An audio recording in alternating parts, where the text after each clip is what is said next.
Subscribe के साथ साथ बेल आइकन भी दबाइए और सबसे पहले हमारे वीडियो पाइए। आज के इस वीडियो लेक्चर में हम डिस्कस करेंगे, हम जानेंगे नाभिक के द्रव्यमान क्षति तथा बंधन ऊर्जा के बारे में।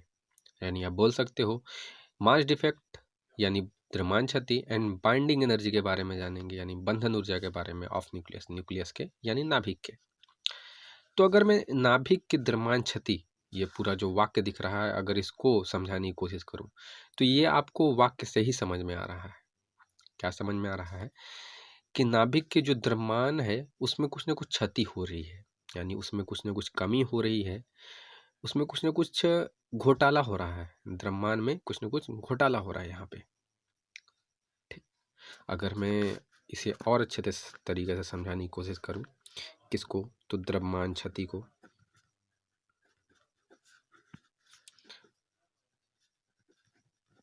द्रव्यमान क्षति को, तो आप यहाँ पे अगर एक चीज मान लो कि यहाँ पे क्या है, एक नाभिक है। समझना इस बात को, नाभिक है, नाभिक में आप जान रहे हो प्रोटॉन और न्यूट्रॉन होती हैं। ठीक, तो यहाँ पे ये महसूस किया गया कि जो नाभिक का द्रव्यमान होता है, क्या होता है, नाभिक का जो द्रव्यमान होता है वो क्या होता है, कम होता है। किससे कम होता है, तो प्रोटॉनों के द्रव्यमान प्लस में न्यूट्रॉनों के द्रव्यमान से। तो यहाँ पे देख रहे हो आप कि जो नाभिक है, मतलब जो नाभिक है उसका ही द्रव्यमान क्या है, कम है। उसके अंदर के जो कण हैं यानी प्रोटॉन और न्यूट्रॉन जो हैं उनके द्रव्यमानों से।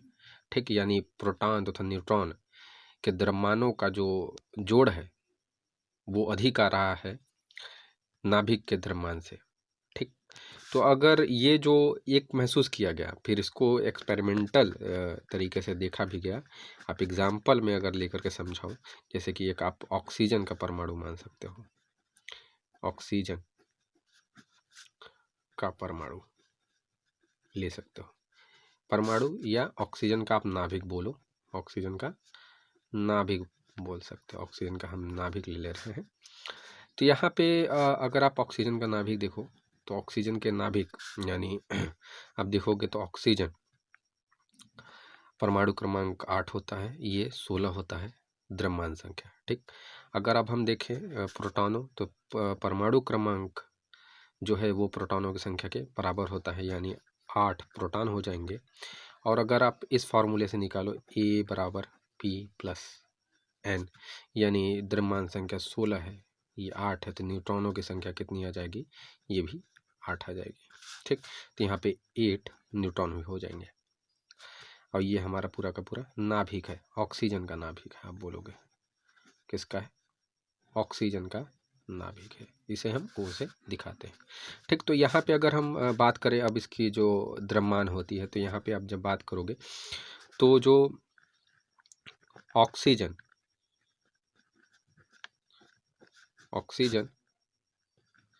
के नाभिक का द्रव्यमान जो है वो क्या हो, बराबर नहीं होगा, उसमें कुछ ना कुछ क्षति होगी। ठीक, किसके, तो ये जो 8 प्रोटॉनों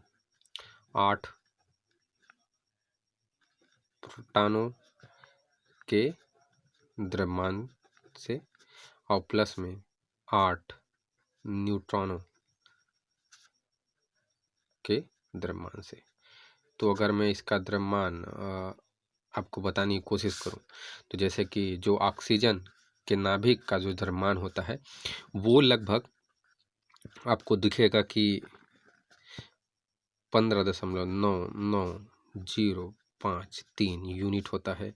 और यहाँ पे इसका जो 8 प्रोटॉनों का द्रव्यमान और 8 न्यूट्रॉनों का द्रव्यमान का जब हम सम करते हैं, मतलब जब जोड़ते हैं दोनों को, तो 16.1274 यूनिट आता है। अगर आप देखो कि देखो अब आपको साफ साफ दिख रहा है कि जो ऑक्सीजन के नाभिक का द्रव्यमान थे 15 दशमलव कुछ आ रहा है, और यहाँ पे जो 8 प्रोटॉनों के द्रव्यमान और 8 न्यूट्रॉनों के द्रव्यमान जो है वो 16 दशमलव समथिंग कुछ आ रहा है। तो यहाँ पे जो द्रव्यमान है किसका, जो नाभिक का द्रव्यमान में उसमें कुछ न कुछ कमी आ रही है, वो कम है, जबकि इसके जो कण थे, मतलब प्रोटॉन और न्यूट्रॉन इसके नाभिक के अंदर ही थे, तब भी इसके द्रव्यमान में कुछ कमी आ रही है। अभी हम बात करेंगे इसके बारे में कि ये कमी क्यों आ रही है, ऐसा क्यों रहा है, ठीक ना। तो जो ये अगर हम देखें कि अगर ये अंतर कितना आ रहा है इसके द्रव्यमान में, तो अगर आप दोनों को घटाएंगे अंतर को निकालने के लिए, तो 13.691 यूनिट कुछ आएगा, और जिसे आप डेल्टा एम बोलोगे, और यही हमारा क्या है, द्रव्यमान क्षति है। यही क्या है हमारा द्रव्यमान क्षति है। क्योंकि देख रहे हो कि जब भी ये द्रव्यमान क्षति का मतलब ही होता है कि जो हमारा ऑक्सीजन का नाभिक का जो द्रव्यमान है, ठीक ना, उसमें कुछ ना कुछ कमी होगी, ठीक। किसके तुलना में हम किसके साथ तुलना कराएंगे, तो नाभिक के अंदर जो हमारे क्या चीज़ न्यूक्लियॉन होते हैं, न्यूक्लियॉन का मतलब जो भी प्रोटॉन और न्यूट्रॉन होते हैं, ठीक ना, उसके तुलना में, ठीक। तो यहाँ पे जो कमी आ रही थी, वही कमी हमारा क्या चीज़ द्रव्यमान क्षति कहलाता है, ठीक ना। अब अगर मैं बात करूं कि ऐसा क्यों हो रहा है, इसके बाद हम इसके डेफिनेशन को भी अच्छे तरीके से देखेंगे कि आपको एग्जाम में कैसे लिखना है, ठीक है ना। तो अगर मैं बात करूं कि द्रव्यमान क्षति क्यों हो रही है, ऐसा हो रहा है, तो ये ऐसा इसलिए हो रहा है, इसके पीछे एक कहानी है, वो कहानी अब हम थोड़ा जानते हैं, ठीक। बात कुछ यूँ है कि जब प्रोटॉन, मतलब बहुत सारे प्रोटॉन आप ले सकते हो, या दो ही लो, प्रोटॉन और न्यूट्रॉन मिल करके जब नाभिक का निर्माण कर रहे थे, मैंने क्या बोला कि जब प्रोटॉन और न्यूट्रॉन मिल करके नाभिक का निर्माण कर रहे थे, तो कुछ मात्रा में, मैं बोलूँगा कुछ मात्रा में कुछ द्रव्यमान की क्षति होती है, द्रव्यमान की क्षति होती है, ठीक ना। और जो आइंस्टीन का द्रव्यमान और ऊर्जा का जो संबंध है, उसके तहत आप देख सकते हो कि द्रव्यमान की क्षति हो रही है, तो कुछ न कुछ ऊर्जा की भी क्षति होगी, यानी कुछ न कुछ ऊर्जा का भी लॉस होगा, ठीक ना, मतलब कुछ न कुछ ऊर्जा भी निकलेगा, ये बोलूँगा मैं, कुछ न कुछ ऊर्जा भी निकलेगा, ठीक ना। तो कुछ न कुछ ऊर्जा आप बोलना, कुछ न कुछ ऊर्जा मुक्त होगी, ऊर्जा भी मुक्त होगी, ठीक, कुछ न कुछ ऊर्जा भी मुक्त होगी। तो यहाँ पे जो द्रव्यमान की क्षति हो रही है, कुछ ऊर्जा की जो कुछ ऊर्जा भी मुक्त हो रहा है, यही ऊर्जा इस द्रव्यमान यही ऊर्जा इस नाभिक को, यही जो ऊर्जा है हमारा, यही ऊर्जा इस नाभिक को स्थायी बनाने में मदद करता है। यानी जो भी जैसे प्रोटॉन और न्यूट्रॉन मिलने के बाद एक नाभिक का निर्माण कर रहे हैं, तो नाभिक जाहिर सी बात है, निर्माण करते समय कुछ न कुछ उसकी द्रव्यमान की कुछ न कुछ कमी आएगी, ठीक ना। ज़्यादा कमी नहीं आती, और कुछ न कुछ ऊर्जा भी मुक्त होगी। तो ये ऊर्जा मुक्त हो रही है, ठीक ना, जो ऊर्जा मुक्त हो रही है वो नाभिक को स्थायी बनाने में मदद करती है। यानी आप बोल सकते हो कि जो प्रोटॉन और न्यूट्रॉन है उसे बांधे रखने में मदद करती है, क्योंकि आप जानते हो कि जो प्रोटॉन न्यूट्रॉन है नाभिक के अंदर बंधे होते हैं, एक दूसरे से आपस में कभी टूटते नहीं हैं। तो जो प्रोटॉन और न्यूट्रॉन आपस में बंधे होते हैं, यही इसी ऊर्जा के कारण बंधे होते हैं, और यही ऊर्जा आपका नाभिकीय ऊर्जा कहलाता है। और नाभिकीय ऊर्जा ही नाभिक बल को लगाने में मदद करती है, और नाभिक बल ही प्रोटॉन और न्यूट्रॉन को बांधे रखता है।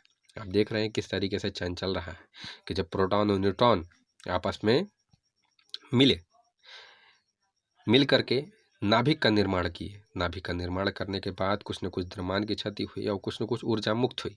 तो यही जो ऊर्जा मुक्त हो रही है, यही ऊर्जा नाभिक को स्थायी बनाने में मदद करता है। कैसे? तो जो प्रोटॉन और न्यूट्रॉन है उसको बांधने में मतलब एकजुट रखने में यही ऊर्जा हमारी मदद करता है। मतलब प्रोटॉन और न्यूट्रॉन को दूर दूर जाने नहीं देगा, और जो प्रोटॉन मतलब कि जो ऊर्जा वो नाभिकीय ऊर्जा कहलाती है, और जो बल लगता है प्रोटॉन और न्यूट्रॉन को आपस में बांधने के लिए, ठीक ना, वो नाभिकीय बल कहलाता है, जो कि नाभिकीय ऊर्जा मदद करती है नाभिकीय बल को लगाने में, ठीक ना। तो ये पूरा का पूरा प्रोसीजर था, ऐसे ही हमारा ये काम करता है। अब अगर मैं अपने अगले टॉपिक यानी जो बंधन ऊर्जा था अगर हम बंधन ऊर्जा को समझने की कोशिश करें यानी बाइंडिंग एनर्जी, तो अगर मैं बंधन ऊर्जा यानी जो बाइंडिंग एनर्जी है उसे समझाने की कोशिश करूं तो आप इसको आसान भाषा में इस तरीके से समझ सकते हो कि आप जानते हो कि अगर आपके पास एक नाभिक है तो उसके अंदर प्रोटॉन्स होंगे और न्यूट्रॉन्स भी होंगे। अगर आप अलग अलग परमाणुओं को नाभिक को लोगे तो उसमें प्रोटॉनों की संख्या और न्यूट्रॉनों की संख्या अलग अलग हो सकती है, क्योंकि आप जानते हो इस बात को। ठीक, जैसे कि अभी हमने ऑक्सीजन का जब उदाहरण लिया था तो उसमें 8 प्रोटॉन और 8 न्यूट्रॉन है, ठीक ना। तो हम एक मतलब सिंपल सा एक नाभिक ले लेते हैं जिसमें प्रोटॉन न्यूट्रॉन है। अब अगर मैं एक बात बोलूँ आपसे, एक बात बोलूँ कि हमें इस नाभिक को क्या करना है, तोड़ना है, और तोड़ने के बाद ये जो कण है इसके अंदर के प्रोटॉन और न्यूट्रॉन, इसको बाहर निकालना है, तब हमें कुछ ना कुछ इसको ऊर्जा देना पड़ेगा, तभी तो टूटेगा। तो जो ऊर्जा देना पड़ेगा इस नाभिक को तोड़ने के लिए और प्रोटॉन न्यूट्रॉन को बाहर निकालने के लिए, वही ऊर्जा हमारा क्या कहलाता है, बंधन ऊर्जा, सिंपल सा भाषा में अगर बोले तो अगर अब बात है कि कितनी ऊर्जा देनी पड़ेगी, तो आपको याद होगा कि मैंने यहाँ पे आपको समझाने की कोशिश की थी कि जब प्रोटॉन और न्यूट्रॉन मिल करके नाभिक का निर्माण कर रहे थे तो उसी समय कुछ द्रव्यमान की क्षति हो रही थी और कुछ ऊर्जा ही मुक्त हो रहा था, और जो ये ऊर्जा मुक्त हो रही थी यही इस नाभिक को बांधने में, स्थायी बनाने में मदद कर रहा था। तो अब तोड़ने के लिए कितनी ऊर्जा देनी पड़ेगी, तो जितना ऊर्जा ये इसको स्थायी बना रहा था, ठीक ना, उतना ही ऊर्जा आपको देना पड़ेगा, और वही ऊर्जा क्या कहला रहा है, बंधन ऊर्जा। अब देख रहे हो कि जो द्रव्यमान क्षति है और बंधन ऊर्जा है किस तरीके से आपस में संबंधित है, समझ गए। तो यही ऊर्जा क्या कहलाएगी, बंधन ऊर्जा। मैं तो सोच रहा था कि इसी वीडियो में आपको पूरा का पूरा बता दूँ कि किस तरीके से आपको एग्जाम में लिखना है, लेकिन मैं आपको पीडीएफ प्रोवाइड कराऊंगा, पीडीएफ के तौर पे आपको नोट्स दूंगा, उसका लिंक मैं जरूर दूंगा डिस्क्रिप्शन में। ठीक, तो आज के लिए बस इतना ही।